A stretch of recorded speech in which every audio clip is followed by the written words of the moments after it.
menjelang iftar Masjid Al-Mufidah yang dirahmati Allah.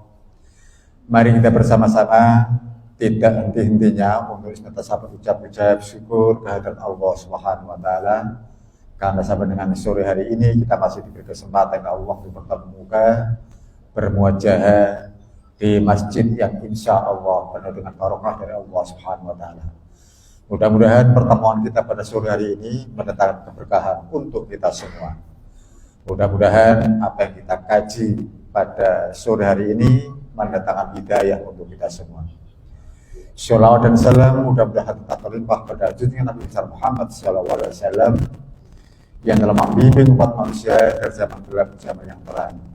Dan mudah-mudahan kita yang hadir di majelis ini dan keluarga kita di rumah termasuk hamba-hamba yang senantiasa mendapatkan hidayah dari Allah Subhanahu wa taala agar kehidupan kita selamat dan bahagia dunia, selamat dan bahagia pula nanti kita di akhirat.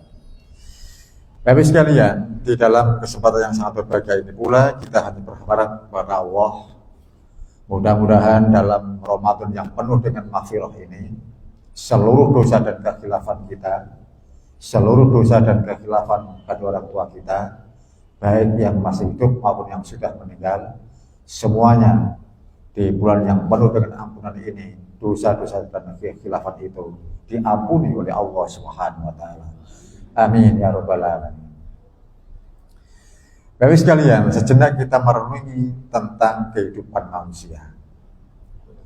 Manusia itu merupakan makhluk yang dimuliakan oleh Allah. Dimuliakan pada saat masih hidup, dimuliakan pula pada saat orang itu sudah mati sekalipun. Luar biasanya makhluk yang berwujud manusia ini. Bahkan Allah Subhanahu wa taala menginformasikan hasil ciptaannya yang berwujud manusia ini didahului dengan sumpah. Tidak tanggung-tanggung, sumpahnya 4 kali berturut-turut. Sumpah itu sangat akrab dengan telinga kita. Sumpah itu sering kita baca, sering kita dengar. Sumpah itu berbunyi wattin, wazaitun, waturi sinin, wahadal baladil amin. Dalam ulumul Quran, huruf waw yang ada di ujung ayat ini namanya waw qasam. Huruf waw yang digunakan untuk menyebutkan sumpah Allah yang agung. Dan Bapak sekalian, di dalam Al-Quran itu tidak ada kata-kata percuma. Tidak ada kata yang tidak punya makna. Kalau kemudian Allah menyebutkan demi buah tin, demi pohon zaitun, demi gunung Sinai, dan demi negeri Mekah yang aman ini. Sebab ayat ini turut di kota Mekah. Ya. Ada apa dengan buah tin? Ada apa dengan pohon zaitun? Itu ada pesan-pesan yang sangat berguna bagi kehidupan manusia. Ya. Dan nanti banyak kita temukan pada buku-buku terkait dengan buah tin dan pohon zaitun.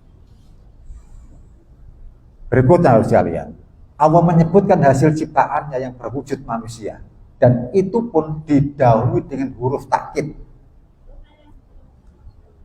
Huruf takkid itu huruf yang digunakan untuk meyakinkan pendengar akan informasi yang akan disampaikan.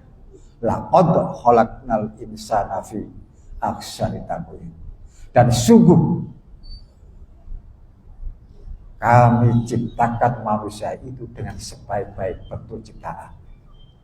Jadi kita di sini ini Pak, makhluk Allah ciptaan terbaik. Siapa yang menyebutkan itu? Bukan manusia, tapi Allah sendiri menyebutkan itu. Itu pertama. Yang kedua, manusia itu makhluk yang dimuliakan. Ya. Dimuliakan pada saat orang itu masih hidup, dimuliakan pula pada saat itu sudah meninggal. Walaqad karomna bani Adam. Kembali lagi Pak. Ayat ini didahului dengan huruf takkid. Walaqad karomna bani Adam. Dan sungguh kami muliakan anak-anak cucu Adam. Dimuliakan pada saat hidup, dimuliakan pada saat orang itu sudah mati. Maka maaf ya, nanti kalau jenengan melihat hewan sudah menjadi sunnatullah, seluruh hewan itu takut dengan manusia, enggan dengan manusia. Harimau sekalipun takut dengan manusia, Pak. Kalau tuh kemudian harimau itu menyerang manusia, itu karena lapar, atau mungkin karena harimaunya kaget, ya, refleks ngatek akhirnya. Tapi dari jauh Pak, kelihatan, dan hewan ini tidak lapar, tahu ada manusia, dia akan lari. Seluruh hewan itu begitu. Itu dari apa? Dari bawaan makhluk yang dimuliakan oleh Allah. Enggan. Hewan-hewan itu sungkan, ya, karena kemuliaan manusia. Itu sudah sunatullah. Ya, kalau ada menerkam ular mematok itu kan karena terpaksa. Karena mungkin diganggu, ya, karena mungkin lapar, itu baru. Tapi kalau dalam keadaan normal, semuanya enggan. Tapi sekalian, bahkan yang tercipta di muka bumi ini, semuanya diciptakan oleh Allah untuk memenuhi kebutuhan manusia. Walladzi khalaqalakum ma fil ardi jami'a. Dialah Allah yang menciptakan seluruh yang ada di muka bumi ini, di bawah kolong langit ini, semuanya untuk manusia. Nah, ini kita mesti pahami Pak. Kalau Allah kemudian memberikan modal, bagusnya rupa kita, dimuliakannya kedudukan kita, semua yang tercipta digunakan untuk memenuhi kebutuhan manusia, itu ada maksud. Mengapa kemudian Allah membuat atau menciptakan dan memberi modal pada manusia? Nah, ternyata ada ayat yang menyebutkan, wa ma khalaqtul jinna wal insa illa liya'budun. Dan tidak kuciptakan jin dan manusia itu melainkan untuk ibadah kepada. Dunia seisinya diciptakan oleh Allah untuk manusia. Manusia dicipta oleh Allah untuk ibadah. Ini mesti dipahami. Ya. Di seluruh aktivitas kita harus berorientasi negeri akhirat. Detail Bu ya. Seluruh aktivitas kita harus berorientasi negeri akhirat. Dengan kata lain, harus berorientasi ibadah. Sebab diciptakannya manusia itu tujuannya untuk ibadah. Ya.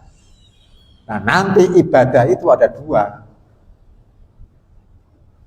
Dzuribat alaihimudillatu aina ma thuqifu illa bihabli minallah wa habli minan nas. Kalau dalam ilmu fisika Pak, itu ada istilah vektor. Ya, vektor. Pak maaf ya, kalau saya kemudian berkali-kali betulkan tempat duduk saya ini karena menahan sakit. Ya, menahan sakit. Tidak bisa lama-lama duduk ya. Jadi ada vektor. Apa vektor itu? Vektor itu arah. Arah energi yang akan dialirkan dalam dunia fisika. Vektor namanya. Nah, vektor manusia terhadap ibadah itu ada dua. Hablum minallah, hubungan baik dengan Allah, wa hablum minan nas. Vektornya ke atas, vertikal dan horizon. Sesama makhluk manusia, sesama makhluk Allah Subhanahu wa taala. Ya, tujuan kita di sini adalah ibadah. Kalau nanti Bapak Ibu sekalian keluar rumah, maka keluar rumah itu tidak ada lain kecuali untuk ibadah. Maka doa pada saat kita keluar rumah, Bismillahirrahmanirrahim. Kalau kita sudah keluar rumah, Pak, Bu, semuanya serahkan kepada Allah, tawakal saja kepada Allah. Sebab orang itu kalau sudah keluar rumah, itu artinya menantang maut. Ya, menentang maut. Orang laki-laki keluar rumah untuk mencari maisha, bekerja, taruhannya maut, Pak. Gojek, taruhannya maut, Pak. Ini gak kecelakaan. Nelayan, taruhannya maut. Pilot, taruhannya maut. Semua orang bekerja, taruhannya maut. Guru atau ustadz, sama Pak, taruhannya maut. Pokoknya semua keluar rumah, taruhannya maut. Bahkan Rasulullah menyebutkan, rezekiku itu ada di bawah naungan pedang. Artinya apa? Setiap laki-laki mencari maisha, mencari rezeki yang halal, taruhannya itu maut. Maka Rasul menyebutkan, rezekiku itu ada di bawah naungan pedang. Jadi nanti kalau sudah keluar rumah, Pak, tawakal. Tidak ada jaminan jenengan pulang bisa selamat. Ya, tidak ada jaminan. Kita keluar rumah, pulang selamat, tidak jaminan. Kecuali jaminan dari Allah. Maka Rasul menyebutkan, ucapan Bismillahirrahmanirrahim, tawakkaltu 'ala Allah. Tawakal saja kepada Allah. Pak, akhir-akhir ini, Pak, saya sering menangis. Ya. Apalagi saat Ramadan. Tahun yang lalu, Pak, ya, setahun yang lalu, saya diundang untuk memberikan materi kajian guru-guru SD Madrasah Ibtidaiyah Muhammadiyah. Jadi pesertanya ini guru-guru, Pak, untuk Darul Arqam. Sekarang, Pak, setiap guru, walaupun SD, sarjana, Pak, peserta sarjana semua. Berangkat dari rumah, Pak, sehat saya, baik sudah motor sendiri. Begitu saya menyampaikan materi, Pak, dalam 10-20 menit kemudian, ubun-ubun panas, Pak. Ternyata saya kena stroke saat itu. Pembuluh darah ini pecah. Pembuluh darah otak pecah. Ramadan tahun kemarin,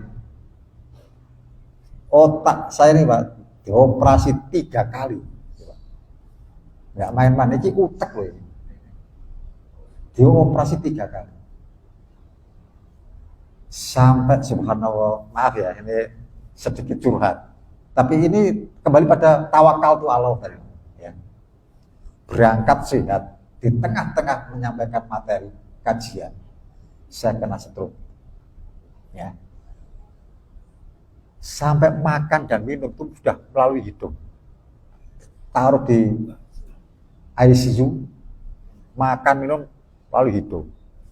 Pasang kateter. Jangankan orang lain, istri saya bilang gini, yang pada saat saya sembuh, yang sampean waktu loro nang ICU, sampean wis tak ikhlasno mati. Kaya-kaya wis siap rodo. Ya. Sampean tak ikhlasno sampean mati.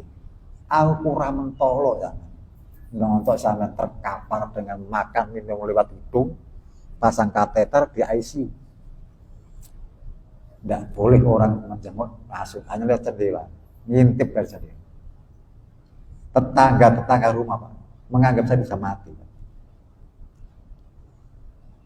Ternyata Allah berbicara lain, menentukan yang lain. Saya sembuh total dan tidak ada motorik yang terganggu. Sampai ada nyuwun sewu, ada jamaah, Pak. Jamaah ini kaya banget, orang kaya banget, ya. Nadar Engko nek Pak Imam Syaukani sembuh, tak berangkat mau umroh. Nadar. Ya, nadar begitu. Wareng aku sewaras tak tagih, Pak. Tak tagih. Jure arepin umrohno aku. Iya, siap. Jenengan kapan bisa? Januari kemarin, Pak. Saya umroh. Di depan Ka'bah, Pak. Di sini nangis tok. Saya tawaf berdoa nangis, nangis terus aja. Sebab saya merasa aku dhisik mati. Saiki saya iso dikei kesempatan menatap Ka'bah, memberikan isyarat salam kepada Hajar Aswad, luar biasa. Jadi sampai sekarang, Pak, saya kalau mengingat itu tidak terasa air mata yang meleleh. Balik pada masalah. Semua aktivitas kita harus berorientasi negeri akhirat. Dengan kata lain, orientasikan semua aktivitas itu untuk ibadah, taqarrub, mendekatkan diri pada Allah. Tidak diperkenankan, Bapak Ibu sekalian ya, dieling-eling nih. Tidak diperkenankan satu orang Islam pun yang merasa aman dari godaan syaitan. Sebab apa? Ternyata ada makhluk Allah yang tidak suka manusia itu beribadah. Ya, dieling-eling nih. Syaitan itu sifat. Tapi dalam kaidah bahasa Arab, kata sifat apabila didahului dengan huruf alif dan lam sebelumnya, syaitan jadi as-syaiton, menjadi bentuk isim. Ya, kata sifat berubah jadi kata isim. Nah, isim itu apa? Isim itu kata benda. Jadi syaitan itu bisa berwujud. Ya, syaitan itu bisa berwujud. Hati-hati. Harta itu bisa jadi syaitan. Sebab bisa mengalihkan perhatian kita, fokus kita pada orientasi ibadah. Banyak orang tidak sobat masjid alasan sibuk. Karena apa? Mencari harta. Ya. Banyak orang kemudian tidak pernah kunjung ke masjid disebabkan sibuk urusan dunia. Tidak berorientasi di akhirat. Sementara Allah dengan kasih sayangnya mengundang jenengan, mengundang kita semua 5 waktu dalam satu hari. Adzan itu suaranya muadzin, suarane menungso. Tapi adzan itu hakikatnya undangan dari Allah untuk kita bersujud kepadanya. Setan telah bersumpah. Ingat-ingat Pak ya, mangke tengriyo ditingali Qur'ane surat Al-An'am. Surat Al-A'raf. Pulau ulangi malih, surat Al-A'raf ayat 16 ayat 17. Qala fa bima aghwaytani la udanna lahum siratal mustaqim. Ya Allah, karena Engkau telah menghukum aku sebagai hamba-Mu yang tersesat dari jalan-Mu yang benar. Tsumma la'atiyannahum min baini aydihim wa min khalfihim wa an aymanihim wa an syama'ilihim wala tajidu aktsarahum syakirin. Akan kudatangi seluruh manusia. Ingat-ingat ini. Sumpahnya iblis kepada Allah. Diabadikan sumpah ini dalam Al-Quran. Akan aku datangi semua manusia dari depan mereka, dari belakang mereka, dari sisi kanan mereka, dari sisi kiri mereka. Wala tajidu aktsarahum syakirin. Hingga nanti ya Allah, Engkau tidak akan pernah mendapati manusia itu banyak mensyukuri nikmat-nikmat-Mu. Banyak dari antara manusia tidak akan pernah mentaati akan aturan-aturan. Ini sumpahnya iblis, Pak. Diabadikan dalam Al-Quran supaya orang Islam itu ngerti, paham Dadi ojo atik ana wong Islam sing rumangsa aman dari godaan setan. Bahkan dalam Ramadan sekalipun. Nyuwun sewu, mungkin jenengan sering mirengaken, sering mendengar, balik menyampaikan ini, hadis ini. Pada saat Ramadan, pintu-pintu surga dibuka, pintu-pintu neraka ditutup. Setan-setan dibelenggu. Walaupun setan itu dibelenggu, Pak, ternyata setan itu pun masih bisa menggoda manusia. Buktinya apa? Banyak manusia yang berbuat maksiat bahkan dalam Ramadan sendiri. Ramadan diwajibno poso ya ora poso. Ramadan akeh wong sing traweh ya akeh wong sing gak traweh. Ya kan? Ini akibat apa? Semburan akibat dari sumpahnya iblis akan mendatangi manusia dari segala penjuru, dari segala waktu. Makanya ojo sampai ono wong sing merasa aman teko godaan setan. Nah, Bapak sekalian, berikutnya nih pelan-pelan kita bahas ini ya. Jadi setan itu mengalihkan perhatian kita yang asalnya fokus pada pengabdian kepada Allah, seluruh aktivitasnya berorientasi negeri akhirat dalam arti bernilai ibadah, perhatian kita dialihkan terhadap kecintaan duniawi, disibukkan dengan urusan-urusan duniawi. Kita semakin silau ya melihat indahnya dunia, melupakan negeri akhirat. Nah, sekarang berikutnya terkait dengan godaan setan. Setan itu musuh bagi manusia. Kalau kemudian Allah menyebutkan innahu lakum aduwwum mubin. Pak nyun sewu mangke ditingali ten lebete Quran niku wonten ayat 8 ayat yang menyebutkan innahu lakum aduwwum mubin. Setan itu betul-betul musuh yang nyata bagimu. Setan itu bukan remeng-remeng, bukan samar-samar. Setan itu nyata. Ya, siapa sing ngarani setan itu nyata? Gusti Allah. Innahu lakum aduwwum mubin. Sesungguhnya dia setan itu musuh yang nyata bagimu. Dan terkait dengan masalah puasa, secara gampang-gampangan. Ya, puasa itu asyam itu artinya menahan.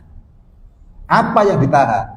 Nah, makan, minum, jima selama subuh atau fajar sampai dengan tenggelamnya matahari. Itu definisi yang paling mendasar. Setan tidak tinggal diam, maka manusia pun akan digoda lewat makanan. Digoda pada makanan. Kenikmatan hidup salah satunya adalah nikmat makan. Ya, ini Bu. Salah satu kenikmatan hidup itu nikmat makan. Nikmat kesehatan ya. Nikmat dengan pemandangan-pemandangan indah ya. Tapi juga makan itu juga nikmat. Kenikmatan hidup salah satunya adalah nikmat makan. Maka setan pun akan mendatangi kita pada saat kita makan. Ya. Dititeni. Engko lak ono buka bersama. Mangan. Hati-hati, Pak, ya. Hati-hati. Saya sebutkan sekarang. Dalam Al-Qur'an surat Al-Baqarah ayat yang ke-168. Allah Subhanahu wa taala menegaskan dengan firman-Nya. Ya ayuhan nas. Ayat ini, Pak, dhamir mukhatabnya seluruh manusia. Dhamir mukhatab itu orang yang diajak bicara, ya, dengan dhamir mukhatab. Huruf nida ya itu panggilan yang dipanggil oleh Allah seluruh manusia, tidak ada orang Islam. Orang kafir pun dipanggil, orang Nasrani dipanggil, Yahudi dipanggil, bahkan yang tidak beragama pun dipanggil. Ya ayuhan nas, wahai seluruh manusia. Kulu mimma fil ardi halalan thayyiban. Makanlah apa-apa yang ada di bumi ini, yang halal dan yang thayyib, yang halal dan yang baik. Tidak cukup yang halal, tapi juga yang baik. Sebab ada yang baik, tapi tidak ada yang halal, tapi tidak baik. Ono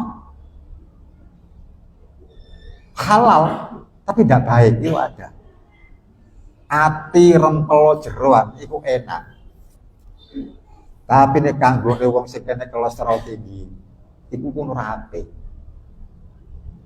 Maaf Pak, wis ora bakas wong liya. Saya sendiri Pak.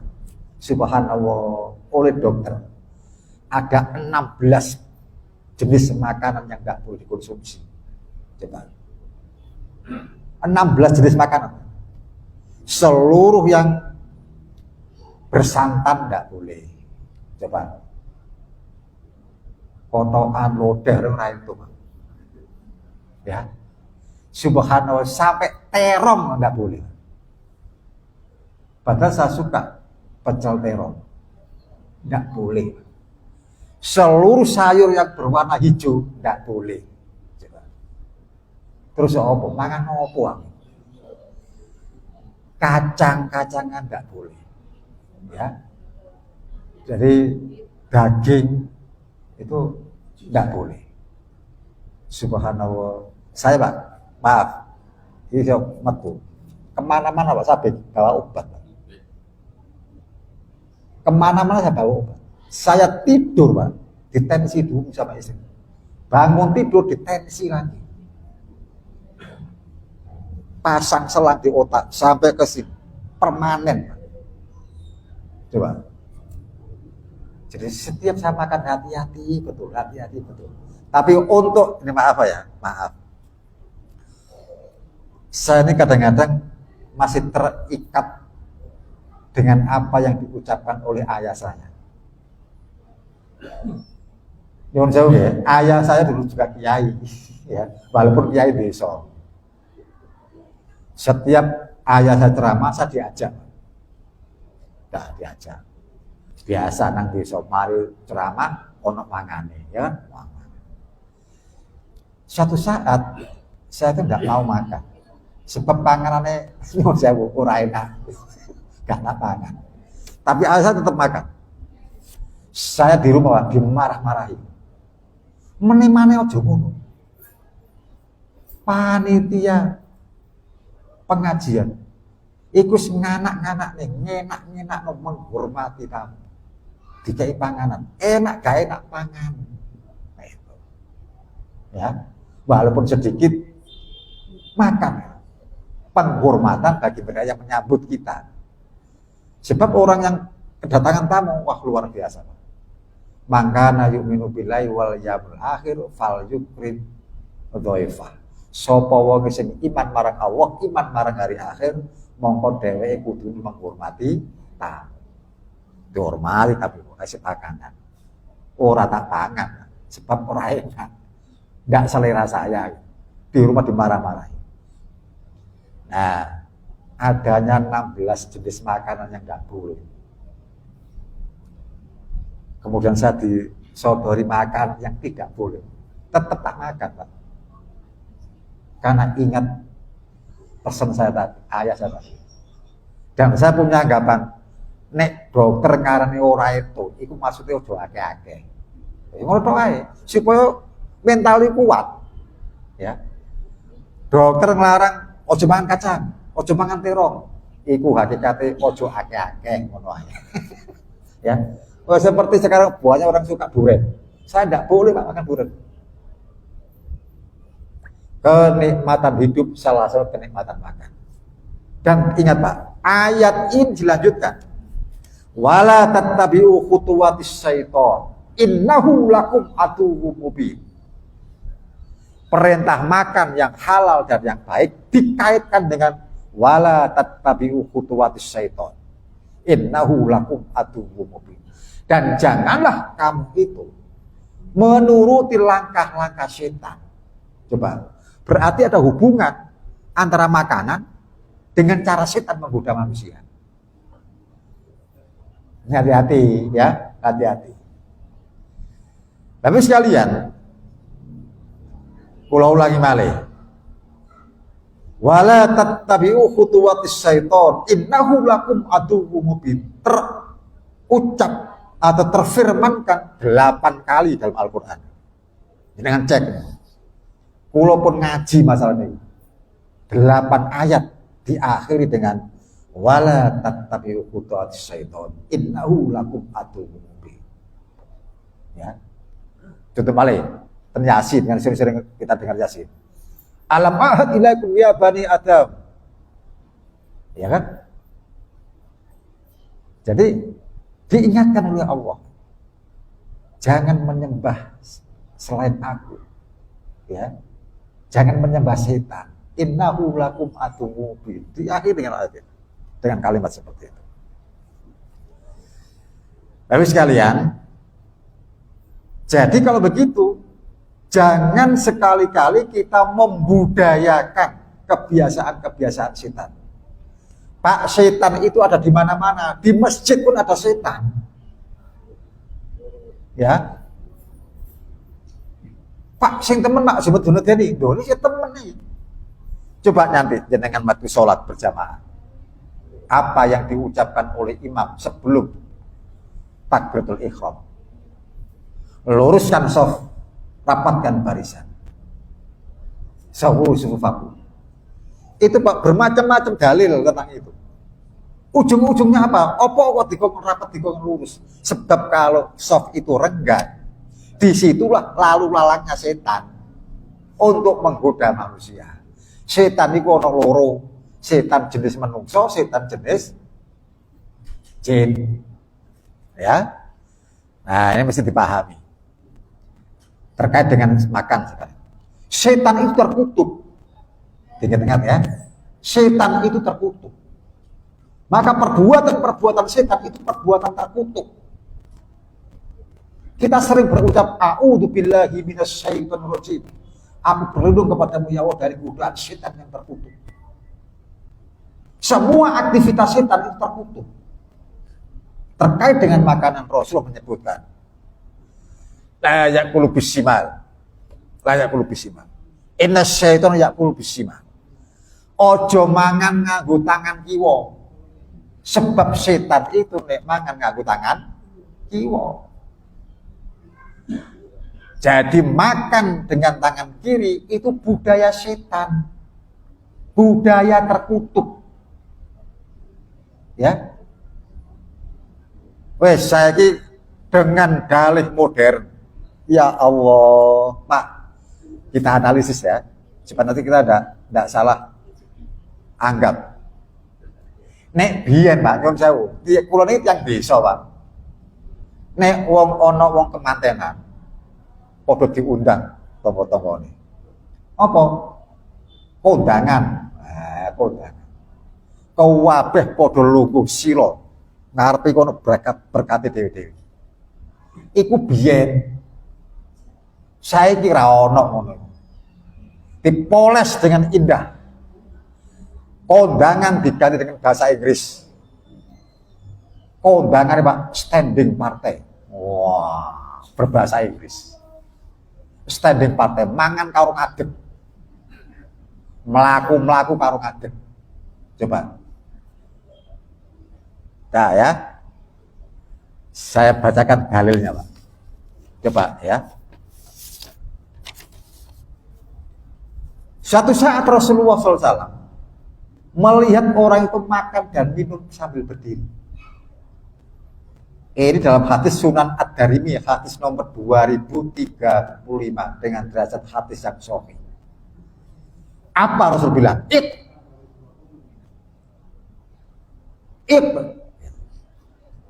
Ola lima kola atau hibu antasroba ma'akhir. Ola la.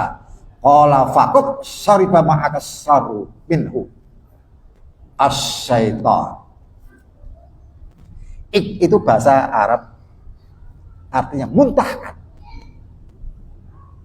Jadi ono wong mangan karo ngadeg, ngombe karo ngadeg, Rasul mengatakan muntahkan, muntahkan. Sampai 3 kali, muntahkan. Maka orang yang makan dengan berdiri tadi, dengan minum dengan berdiri tadi, ngomong, loh untuk apa Rasul kok dimuntahkan? Rasul menyebutkan, ya, atuhibu antasroba ma'al hir.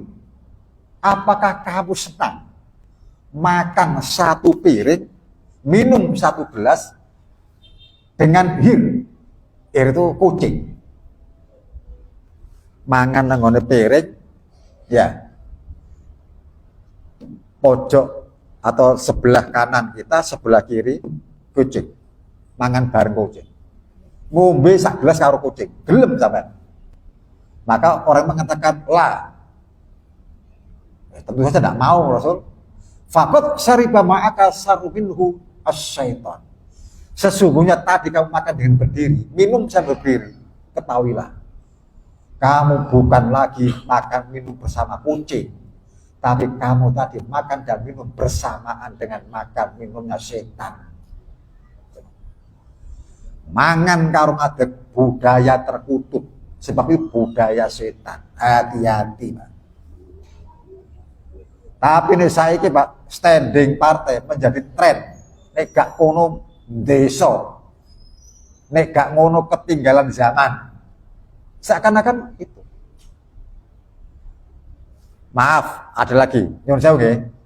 Iki fair-fairan bloko suto mawon. Bahkan ten masjid-masjid, Pak.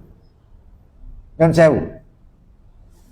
Di toilet masjid iku ana gone nyun sewu nggih, gone nguyuh iku nempel nang tembok.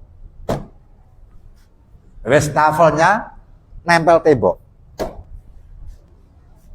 Gelem gak gelem nguyuh karo ngadeg. Ya. Padahal Rasulullah itu uswah. Rasulullah itu merupakan contoh. Nabi tidak pernah kencing sambil berdiri. Kencingnya Nabi dengan jongkok. Tapi itu budaya. Seakan-akan kalau tidak nempel tembok, gak modern, Pak. Padahal di masjid. Coba. Sing nyoto-nyoto gone wong Islam kumpul. Waktu kudumu yo mlebu nang toilet. Toilete ngono rupane. Gelem gak gelem nguyuh karo ngadeg. Bu, nyun sewu Bu, kula mboten nate ningali tiyang estri nguyuh karo ngadeg. Ya. Nah, tapi sekalian, kita mesti paham nih. Mesti cerdas untuk menimbang apakah budaya seperti ini dibenarkan dalam syariat, apakah budaya ini tidak bertentangan dengan ajaran Rasulullah, contoh Rasulullah. Itu harus cerdas, ditimbang, dipikir. Saya masih ingat betul, saya ceramah seperti ini, Pak, bahas masalah itu, bab fikih, Pak, bab fikih. Jadi ada etika masuk kamar mandi di Masjid Muhajirin, karena Buntaran, ya, di Buntaran itu tantes. Subhanallah, takmir, Pak. Besoknya, sing jenenge toilet nempel tembok, Pak, dibongkar, Pak. Dibongkar, ya. Nah, ini saya tidak menyuruh membongkar, tapi saya memberitahu bahwa itu tidak sesuai dengan ajaran Islam. Saya tidak menyuruh membongkar, ya. Tapi karena hatinya tersentuh, Pak, dengan ajaran Rasulullah berdasarkan hadis yang sahih tadi, besoknya dibongkar. Nah, habis kalian, saya tidak tahu di sini ngadeg nggak? Oh no. Hati-hati itu, hati-hati. Nabi memang pernah, Pak, kencing sambil berdiri. Itu ada ilahnya, ada sebabnya. Sebabnya Rasulullah pernah naik kuda terpelanting jatuh, lututnya luka, ora iso nekuk. Nah, akhirnya apa? Nabi pernah kencing sambil berdiri. Ingat, Pak, itu karena ada sebab. Nah, sampean gak ono sebabe. Nguyuh ngadeg. Nah, ini hati-hati ya, hati-hati. Kabeh ku ono aturane ya, kabeh ku ono aturane. Nah, itu yang mesti dipahami. Berikutnya sekarang. Ada hadis ini terkait dengan makanan, Pak ya, terkait dengan makanan. Idza dakhala ar-rajulu baitahu fa dzakara Allaha inda tuhulihi wa inda tu'amihi. Qala syaitan la mabita lakum wala asa. Sunan Abu Daud hadis sahih, Sunan Abu Daud hadis nomor 3273. Bapak sekalian, Rasul mengatakan begini. Apabila seseorang itu masuk dalam rumah, dia ingat kepada Allah. Zikir kepada Allah. Dia berucap basmalah. Buka pintu bismillahirrahmanirrahim, buka pintu. Ingat kepada Allah. Pada saat masuk rumah, ditemui keluarganya, dia pun berucap salam bagi penghuni rumah itu. Wa inda tu'amihi, dia melaksanakan hal yang sama, berucap basmalah, ingat kepada Allah pada saat dia makan. Bismillahirrahmanirrahim, dia makan. Qala syaitan, maka apa yang dikatakan setan? Setan antar setan ngomong. Ngerumpi. Apa sing diomongke setan? Lama bitalakum wala asa. Kita tidak bisa nginep di rumah ini. Kita pun tidak dapat makan malam gratis di rumah ini. Asa itu makan malam. Ini hubungan dengan makan. Jadi kalau ada orang masuk rumah berucap basmalah, berucap salam, dia makan dalam rumah juga berucap basmalah, ini Gusti Allah. Setan-setan itu ngomong, kita tidak bisa nginep di rumah ini. Kita tidak bisa makan malam gratis di rumah ini. Sebab penghuninya ingat kepada Allah. Nah, Pak, berikutnya saya singgung sedikit masalah ini dengan pendekatan ulumul hadis. Wong lanang sing apik iku wong lanang sing mangan nang omah. Ya. Pak, saiki ngono buka bersama, ini pengecualian. Ini ada sebab. Ya. Sebab ta'aruf, sebab dalam rangka mempererat sesama muslim, kita buka bersama. Rasul sering buka bersama ya di tempat sahabat-sahabatnya. Jadi orang laki-laki yang baik itu orang laki-laki yang makan di rumahnya. Kebalikannya, laki-laki jelek itu laki-laki yang biasa makan di warung. Hati-hati ya. Hati-hati, ojo seneng marung sampean. Nyuwun sewu nggih. Saya tidak mengatakan makan di warung haram, tidak. Selama yang dimakan itu halal ya tetap halal, boleh. Tetapi melanggar etika, melanggar marwah. Pendekatan dari ulumul hadis, Pak, dalam ilmu hadis itu ada namanya bab adab ajar wa ta'dil. Subbabnya nanti ada rijalul hadis, gitu ya. Dikatakan, Pak, jika ada orang yang membawa kabar dari Nabi, diteliti, Pak. Kalau yang membawa kabar dari Nabi suka makan di warung, hadisnya dhaif, coba. Didhaifkan. Mengapa demikian? Oleh pakar-pakar hadis, saking hati-hatinya terhadap hadis, sebab sudah menjadi kebiasaan sejak zaman Nabi sampai sekarang, dan mungkin sampai akan datang. Orang yang biasa makan di warung itu biasanya ngomongnya gedabrus, ngomong ya. Sampai ono wong tuku kopi sak gelas, Pak. Wah, iku iso jam-jaman lho, Pak. Ya, iso jam-jaman.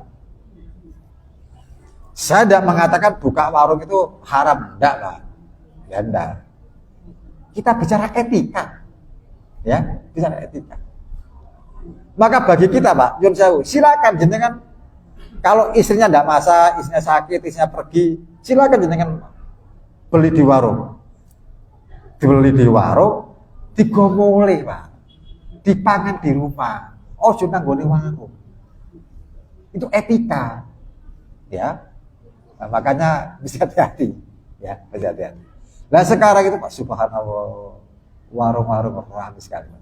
Kuliner hampir di pojok kampung, setiap jalan raya banyak macam kuliner. Nah, tadi pembicaraan awal kita sebutkan, salah satu kenikmatan hidup itu nikmat makan. Sama kalau jalan-jalan, dimanapun jalan kita tempuh di kota Surabaya ini, banyak kuliner, banyak warung-warung, banyak orang makan. Pemenang sejenenge warkop, wih, orang gacoan, ya. Rame nang ndi Pak. Pada badokan kono iso ngantri ya Pak. Ya. Badokan koyo ngono iso ngantri-antri koyo gak tau makan. Ya Allah. Lah, hati-hati. Enggak apa-apa, sampean beli enggak apa-apa. Selama yang kita beli itu halal. Tapi bawa pulang untuk dinikmati di dalam rumah kita masing-masing. Satu, kedua, kecuali bagi mereka yang musafir. Ya, jenenge musafir Pak, silakan makan di restoran silakan. Wa idza takhalan falam yadkuruha idza tukhuli qala syaitan aqrabtumul mabit wal asa. Tetapi apabila ada orang masuk dalam rumah tanpa ingat kepada Allah, tidak lagi menyebut asma Allah, dia makan dalam rumah juga tidak pernah menyebut asma Allah, nggak pernah eling sopo sing ngekai rezeki sehingga kita bisa makan. Qala syaitan aqrabtumul mabit wal asa. Maka setan dengan setan yang lain ngomong-ngomong, kita bisa nginep gratis di rumah ini, kita bisa makan malam gratis di rumah ini, sebab penghuninya masuk rumah tanpa berucap basmalah, makan dalam rumah juga tidak pernah berucap basmalah. Jadi sekali lagi Pak, setan itu ada di mana-mana. Di masjid ada setan, di rumah pun ada setan. Maka hadis ini menyebutkan seperti itu. Kita tidak bisa nginep dalam rumah ini, sebab orang yang penghuni rumah ini berucap basmalah pada saat masuk. Pada saat makan dia berucap basmalah, kita tidak dapat makan malam gratis di rumah ini. Tapi sekalian, yang terakhir, ambil persiapan nanti kita. Dalam hadis Sunan An-Nasa'i, hadis nomor 2080. Nah, ini yang sering kita dengar, ya. Dari Utbah bin Falqat, ia berkata, aku mendengar Rasulullah bersabda, tuftahu fihi abwabul jannah, wa tuqallaqu fihi abwabun nar, wa tughallu fihi syayatin, wa yunadi munadi kullu lailatin ya baghiyal khair walahumma wa ya baghiyal syarri aqsid. Di dalam bulan Ramadan seluruh pintu-pintu surga dibuka, seluruh pintu-pintu neraka ditutup, dan setan itu dibelenggu. Hadis ini tidak terputus di situ Pak, ada kelanjutannya. Nah, kelanjutannya ini yang harus kita tahu, ya. Jadi harus terus, Pak, nek Ramadan kan setan dibelenggu. Loh, itu ada kelanjutannya, ya. Ada kelanjutannya. Apa kelanjutannya? Ada penyeru dari langit. Sebagian ahli tafsir hadis menyebutkan ada penyeru dari malaikat-malaikat, menyeru untuk manusia. Wahai manusia, pencari kebaikan, bersegeralah kalian untuk berbuat baik. Itu diucapkan malaikat setiap saat di bulan Ramadan, baik siang maupun malam. Wahai orang-orang yang bercita-cita mengerjakan kebaikan, bersegeralah untuk berbuat baik. Dan orang-orang yang biasa berbuat jahat, yang punya niat jahat, berhentilah kalian untuk berbuat jahat. Loh, gitu Pak. Nanti untuk kelanjutannya. Bagi mereka yang tidak berhenti dari kejahatannya, dia melaksanakan apa yang diniatkan untuk berbuat jahat, tidak ada lagi istilah setan dibelenggu. Setan dibelenggu itu hanya untuk orang-orang yang ikhlas melaksanakan kebaikan. Setan akan berputus asa menggoda orang-orang yang ikhlas dalam kebaikan. Maka keikhlasan ini penting. Jadi poin kita pada sore hari ini, kajian kita sore ini adalah satu, dunia dicipta oleh Allah untuk manusia, manusia dicipta oleh Allah untuk ibadah. Satu, geleng-geleng. Seluruh aktivitas harus bernilai ibadah. Yang kedua, bahwa setan telah bersumpah di hadapan Allah akan menggoda seluruh manusia di setiap penjuru, di setiap waktu, bahkan dalam Ramadan sekalipun akan didatangi manusia itu. Berikutnya adalah jangan ada yang merasa orang Islam yang beriman merasa aman dari godaan setan. Ya, ini. Yang berikutnya, tinggalkan budaya-budaya setan. Di antara budaya-budaya setan itu terselip dalam acara kita pada saat makan. Jangan menggunakan tangan kiri untuk makan. Ya. Sebab setan itu makan dengan tangan kiri. Ya menungso mangan soto sedok nang tangan tengen, garpu nang tangan kiwa. Ya. Pak, aku gak gawe garpu. Ya wes sedok tangan tengen, kerupuk nang tangan kiwa, balik meneh. Tangan kiwa meneh. Nah, makanya ini Pak, hati-hati. Setan itu senantiasa menghubungi kita di setiap waktu, di setiap aktivitas. Saya kira cukup yang dapat saya sampaikan. Masih ada waktu beberapa menit untuk persiapan, mungkin bagi yang batal wudunya silakan berwudu untuk persiapan kita buka bersama. Saya akhiri dengan ucapan alhamdulillah, alhamdulillahirabbil alamin. Sekian, wassalamualaikum warahmatullahi wabarakatuh.